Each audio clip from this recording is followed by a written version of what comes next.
Hi, it's your favorite loan underwriter and credit guru.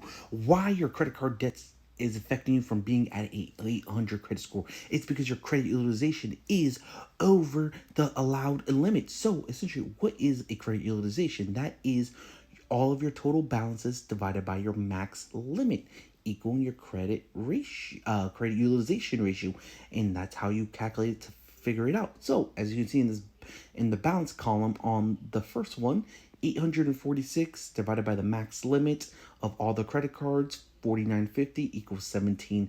That's how you figure out where your credit utilization is at and where you need to be. You cannot exceed more than 30%, which is the reason why a lot of you are not at a 800 credit score. So if you bring that down, you're able to go ahead and get you there.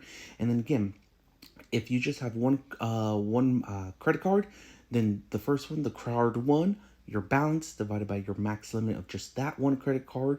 In this example, as you can see, 150 divided by 750 equals 20%. But if you have multiple cards, like I say, you just add up all the balance divided by the max limit, and that will equal your credit utilization. If you have any questions, put comments, like, and follow and share. You might never know who might need this.